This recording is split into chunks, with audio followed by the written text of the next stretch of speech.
Hello, ladies and gentlemen of YouTube and the comic book community.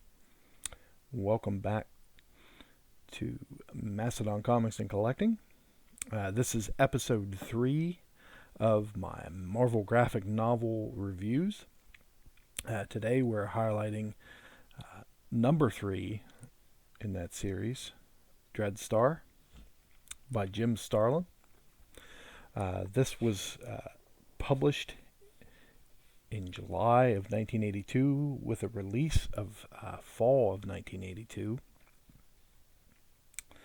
And it is the third part of the Metamorphosis series, which was begun in the Epic Illustrated magazine series.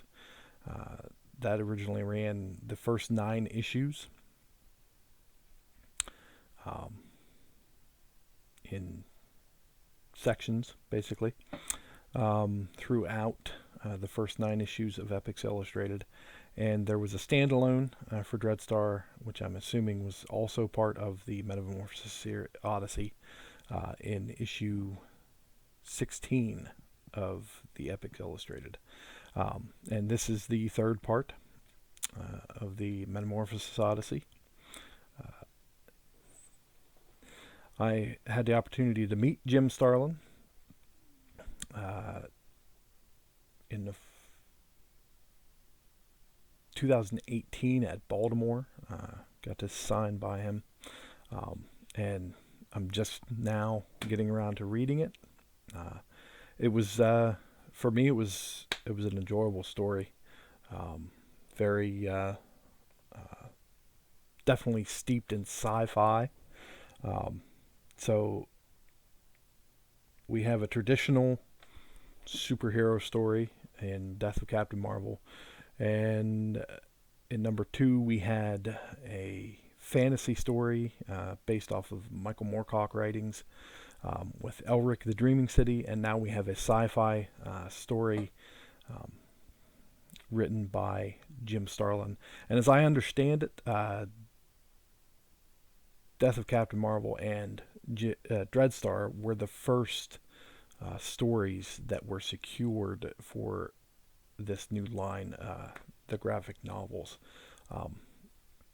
which first appeared in the 1980s. Going into this story, this is my first foray into the Dreadstar catalog, and I wasn't sure what to expect. I knew what it was. I knew it was sci-fi. I learned a lot of new stuff as far as like the sword is actually part of him. He basically pulls it out of his body, which is kind of cool. The writing of it, and this will note the complexity of Jim Starlin. You know, not just the artist, fantastic artist that Jim Starlin is. He's also a talented writer. I don't hear too many people talk about his writing and how diverse of a writer he is, because this was definitely different than the Death of Captain Marvel. The writing style was different, and for me, the writing reminded me of John Carter of Mars, which I believe was Edgar Rice Burroughs, if I'm not mistaken.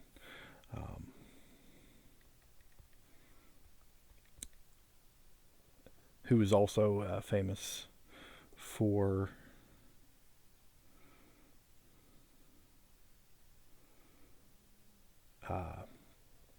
Tarzan,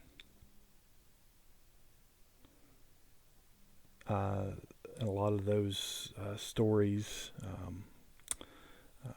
And if I'm not, I have a very vague knowledge of Edgar Rice Burroughs, but if I'm not mistaken, his writing was different, had a different tone for the style that he wrote, depending on whether it was Tarzan or another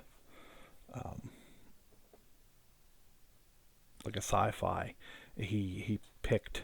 So I'm guessing possibly, I don't know if this was one of Jim's influences, but as I said, the writing reminded me of John Carter.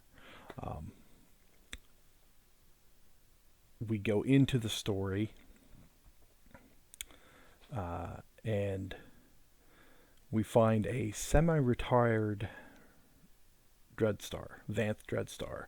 He's living on a planet that is filled with these cat-like humanoids. It's an experimental race of cat warriors. And instead of them actually being warriors, they're just normal, everyday citizens, living life. No real warlike presence with them, as far as I could tell while reading this. Vanth settles down with the widow of an engineer, and I believe she herself is an engineer. And he comes in contact with a sorcerer by the name of Syzygy Darklock. I'm not sure I'm pronouncing that right, but it's a bunch of bunch of consonants, so that's, Syzygy Darklock, who is a sorcerer, and they develop a friendship of sorts, and Syzygy is a bit of a mentor in the fields of magic and politics for Vanth. And Syzygy keeps trying to convince Dreadstar of who he is. This is how we find out that the sword, which is part of Vanth, causes him to be immortal. It exacerbates his immortality. And he keeps saying that how long will you be able to keep this up, of basically outliving everyone. He settled down with this widow and married her, and Vanth says, no, I am not that person anymore. In the process, in the middle of this whole scenario, there's an attack on the planet, and Vanth's wife is killed, and many in the town, and along with the town being destroyed. And it essentially not wakes him up, but it angers Vanth Dreadstar, and he decides to go after the people responsible. And as I said, the sword causes his immortality, so he infiltrates the ranks of this, the perpetrators of this heinous act, and he ends up in the process overturning the monarchy and placing a more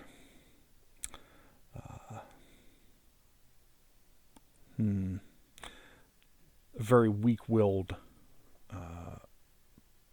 lesser person on the throne that he can deal with a lot easier. This is an ongoing series, the Metamorphosis series, and it ends not necessarily with an ending. It's a very very good continuation of the story. In my eyes, it's a setting up of the Dreadstar series. Started with Eclipse and then carried on throughout the other series. Epic Comics, excuse me, not Eclipse, Epic. It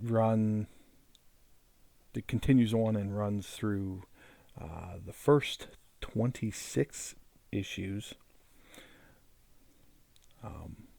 And also another like a side story called The Price, a graphic novel, which is where the Eclipse Comics comes into play.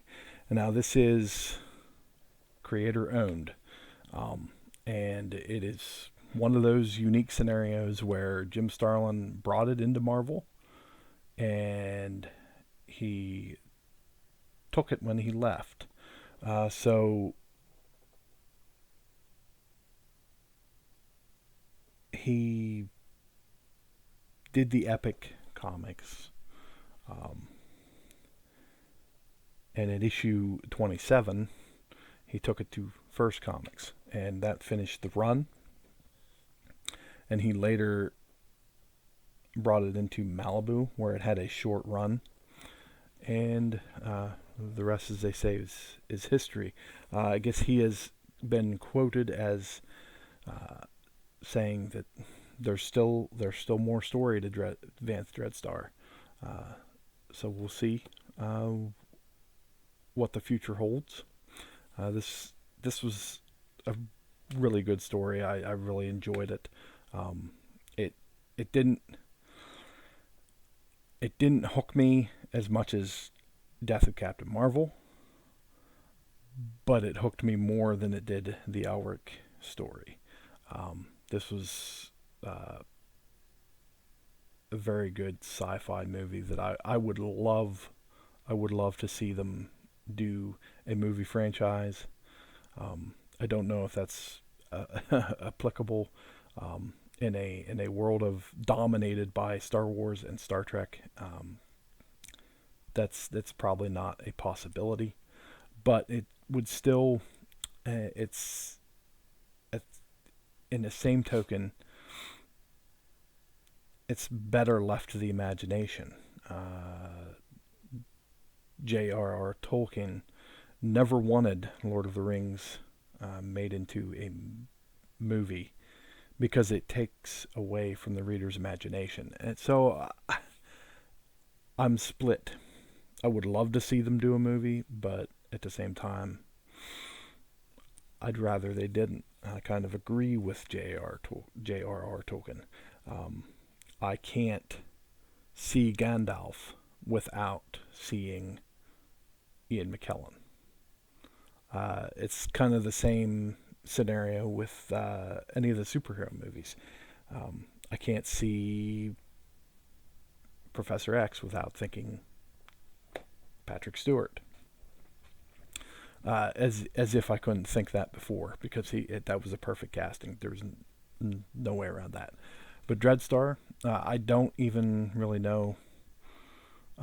He kind of looks like Jim Starlin. So there you go, Jim. There's your acting credit. But I would give this a 7.5 out of 10. It was a very good story. Again, as with anything else that I review, I recommend it. If I don't think it's a good story, I won't even waste my time with a review. But this was really good. I enjoyed it. Check it out. Dreadstar, Marvel Graphic Novel number 3. That's it for this episode. Stay tuned for episode 4, where I will be reviewing Marvel graphic novel number 4, The New Mutants, which happens to be the first appearance of these young kids, the next generation of Professor X's students. I will be trying to drop these every 2 weeks. So stay tuned for that, as I said. And I hope everyone has a wonderful day, wonderful weekend, and stay safe. I know it's a very uncertain world out there right now. We don't know what's coming around the next corner. We don't know what's going to happen in the world of comics.